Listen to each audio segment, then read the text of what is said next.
নানা বৈচিত্র্যময় ও ৬ ঋতুর বাংলাদেশ। গায়ে পাখিদের কলকাকলিতে হয় সুপ্রভাত, গোধূলি গড়িয়ে যায় সূর্যাস্তে, শহর শুরু হয় গাড়ির হর্ন বাজিয়ে, আর রং বেরঙের মিটিমিটি আলোর প্রদীপ গড়িয়ে যায় সূর্যাস্ত। বাংলাদেশ একটি বৃহত্তম জনসংখ্যার দেশ।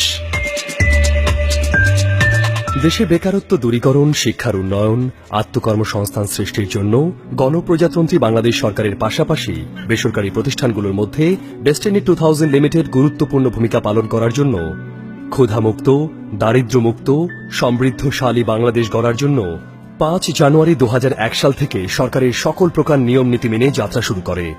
কঠোর পরিশ্রম আর বিশ্বস্ততার সাথে এই ব্যবসা পরিচালনার ফলে বহু ক্রেতা পরিবেশক এই ব্যবসার সাথে সম্পৃক্ত হয়।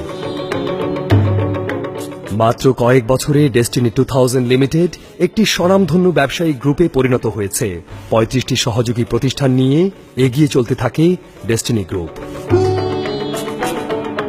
বাংলাদেশে দক্ষ মানবশক্তি গড়ে তোলা, ব্যবসায়িক অবকাঠামো তৈরি, সামাজিক ও মানবিক কর্মকাণ্ডের মধ্য দিয়ে ধীরে ধীরে এগিয়ে চলে ডেস্টিনি গ্রুপ তার গভীর লক্ষ্যে।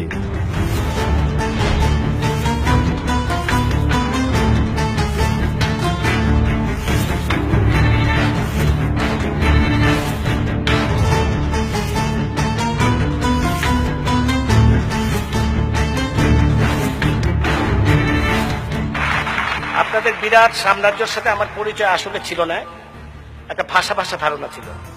বর্তমানে বৈশাখী চ্যানেল, যেটাও আপনাদের মালিকানায় এবং মুক্তিযুদ্ধের পক্ষে সবচেয়ে বেশি সোচ্চার চ্যানেল। শুধু ব্যবসা নয়, প্রশিক্ষণের মাধ্যমে বাংলাদেশের মানব শক্তিকে নানান গুণে গুণান্বিত মানুষ তৈরির প্রচেষ্টা ছিল ডেস্টিনির সব সময়।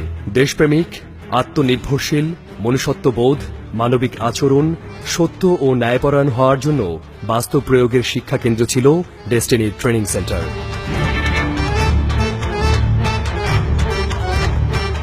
আমার ধারণা যে স্বপ্ন আজকে আমিন সাহেব যে স্বপ্ন দেখিয়ে গেলেন, I am sure destiny will be able to achieve it.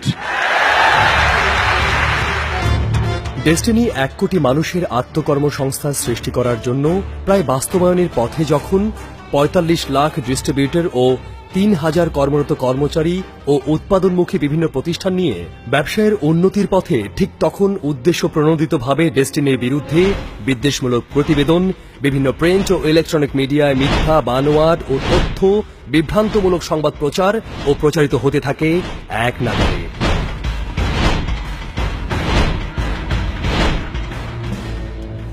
তার প্রেক্ষাপটে মিথ্যা তথ্যের বিরুদ্ধে ডেস্টিনি গ্রুপ চেয়ারম্যান জনাব মোহাম্মদ রফিকুল আমিন বিভিন্ন ইলেকট্রনিক মিডিয়ার মাধ্যমে সঠিক তথ্য তুলে ধরতে থাকেন।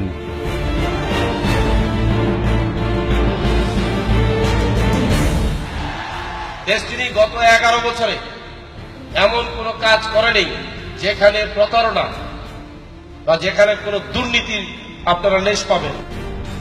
আশা করি বাংলাদেশেও যে বিভ্রান্তি বা ভুল ধারণা আছে, আপনাদের সবার প্রচেষ্টা এই বিভ্রান্তি বা ভুল ধারণাটা আস্তে আস্তে আপনারা কাটায় উঠতে পারবেন।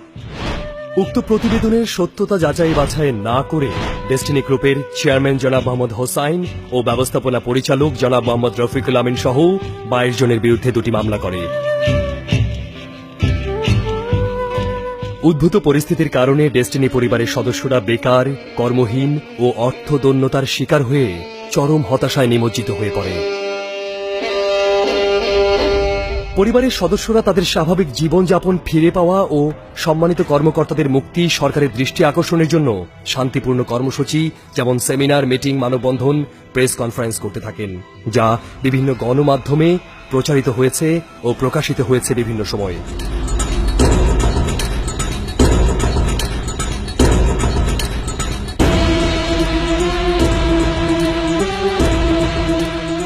একটি দেশ ততটুকুনি স্বাধীন, একটি দেশ ততটুকুনি মুক্ত যতটুকুন তার প্রতিটি নাগরিক স্বাধীন এবং মুক্ত। এদিকে ডেস্টিনির সাধারণ বিনিয়োগকারীর কষ্টার্জিত ব্যবসার মুনাফা ও মূলধন দিয়ে অর্জিত জায়গা জমি, দালান কোঠা, অফিস, স্থাবর অস্থাবর সম্পত্তি, গাছ, এমনকি বাড়ি ইত্যাদি মূল্যবান সম্পদ সবকিছু দুষ্ট প্রকৃতির লোকজন লুটতরাজ, আত্মসাৎ, জবরদখল, চুরি ডাকাতি করে বহুল প্রশংসিত ও স্বনামধন্য কোম্পানিটিকে ধ্বংসের পথে নিয়ে যেতে থাকে। ডেস্টিনি গ্রুপ সময় উপযোগী আধুনিক কম্পিউটারাইজড ডিজিটাল পদ্ধতিতে পরিচালিত হয়ে থাকে, যেখানে দুর্নীতি করার সামান্যতম কোনো সুযোগ রাখা হয়নি। ডেস্টিনি পরিবারের একজন ব্যক্তিও সম্মানিত কর্মকর্তাদের বিরুদ্ধে বাংলাদেশের কোথাও বিজ্ঞ আদালত কিংবা আইন প্রক্রিয়া সংস্থার কাছে কোনো অভিযোগ করেনি। মাননীয় প্রধানমন্ত্রী, ডেস্টিনি গ্রুপের ওপর নির্ভরশীল প্রায় 2 কোটি পরিবার বিগত মে 2012 সাল থেকে কর্মহীন হয়ে এবং পুনরায় বেকারত্বের বেড়াজালে আবদ্ধ হয়ে কোনো প্রকার বকেয়া বেতন ও কমিশন না পেয়ে এখন মানবেতর জীবন যাপন করছে। আমি এখানে এসে দেখতে পেলাম যে ডেস্টিনি গ্রুপ একাই 21 লক্ষ লোকের কর্মসংস্থানের ব্যবস্থা করেছে।